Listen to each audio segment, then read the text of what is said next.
কোনো অসুবিধা হবে না। আমার কাছে যদি ওই দোকান থেকে খবর যাবে। পালা বদলের পর প্রথম দিন তৃণমূল শাসিত গ্রাম পঞ্চায়েত অফিসগুলিতে তালা ঝুলিয়ে স্বাধীনতার হাওয়ায় গেরুয়া পতাকা ওড়ালেন দলের কর্মী সমর্থকেরা। নজরদারিতে ছিল কেন্দ্রীয় বাহিনী এবং রাজ্য পুলিশ। অফিসের ছাদে বিজেপির পতাকা লাগানো, গেটে ঝুলছে তালা।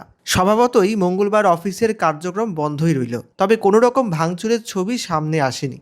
রাজগঞ্জে পানিকড়ি গ্রাম পঞ্চায়েত এবং কুকুরজান গ্রাম পঞ্চায়েতে ধরা পড়ল এই ছবি। বাইরে গেরুয়া পতাকা হাতে উচ্ছ্বাস প্রকাশ করলেন দলের কর্মী সমর্থকেরা। উঠল জয় শ্রীরাম স্লোগান। ফাটাপুকুরে বিজেপি নেতা নিতাই মণ্ডলকে দেখা গেল ওই অফিসের এক কর্মীকে আশ্বস্ত করতে, পরিষেবা নতুন সরকারের আমলে ভালো করেই হবে, কোনো সমস্যা হবে না। পুলিশকেও দেখা গেল তার পাশে থেকে জনগণকে আশ্বস্ত করতে।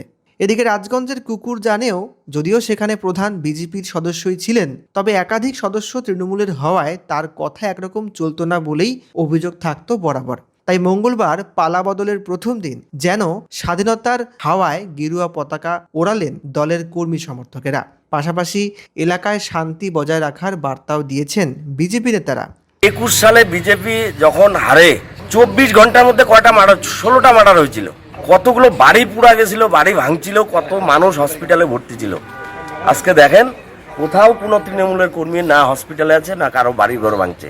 অথচ কিন্তু আজকে এটাও নজির আছে, বিজেপির কর্মীদেরকে মার দিয়েছে। এই কৃষ্ণ দাস একজন ক্রিমিনাল মাইন্ডেড লোক, নিজেও একটা ক্রিমিনাল ছিল।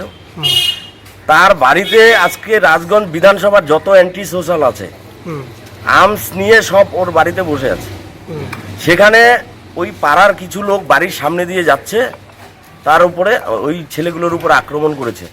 10-12 জন আহত হয়েছে, কয়েকজনের বাইক ভেঙেছে। কৃষ্ণদাস দেখাক যে ওর বাড়িতে সিসিটিভি লাগানো আছে, দেখাক ওর বাড়িতে কেউ গেছে, বাড়ি মুখী হয়েছে, ওই রাস্তায় টার্নিং নিয়েছে কেউ। তৃণমূলের এটা কালচার, রক্ত না দেখলে ওদের ভালো লাগে না, রক্ত মাংস খায়া ওরা চলে। তো আজকে বারোপাটিয়াতে যেভাবে ওই বিজেপি নিরীহ কর্মীদের উপর আক্রমণ করেছে, এটা কৃষ্ণদাস জঘন্য অপরাধ করেছে। আজকে বিজেপির কর্মীদেরকে আমি যদি বলি, ওর বাড়ি ঘর বুলডোজার দিয়ে ভেঙে নদীতে ভাসিয়ে দিবে, কিন্তু বিজেপির কালচার এটা না। তবে আইনিভাবে এর ব্যবস্থা নেব আমরা। এখন কি জলপাইগুড়ি যাচ্ছেন? আমরা যে ভিন্ন, তৃণমূল থেকে যে ভিন্ন একটা দল, সেটা প্রমাণ করে আমাদেরকে দেখাতে হবে। আর সেটা প্রমাণ করতে গেলে কিন্তু আমাদের ভারতীয় জনতা পার্টির কর্মী যারা আছেন, প্রত্যেককেই কিন্তু এই দায়িত্বটা পালন করতে হবে। আজকে ভালো লাগছে যে ভোট ঘোষণা হওয়ার পর, রেজাল্ট ঘোষণা হওয়ার পরেও মৃত্যুর খবর নেই। আর 21 সালে ভোট ঘোষণার পরে প্রথম দিনই 6 জনের মৃত্যু হয়েছিল। এরপরেও আমি চাবো রাজগঞ্জ বিধানসভার যারা যারা কর্মী আছেন, প্রত্যেকেই সংযত থাকবেন।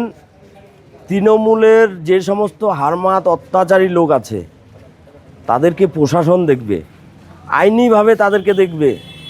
কেউ এখনো পর্যন্ত কারো বাড়িতে যেমন কোনো রকম আক্রমণ করেননি, কাউকে আক্রমণ করেননি, আপনারা আগামী দিনেও করবেন না।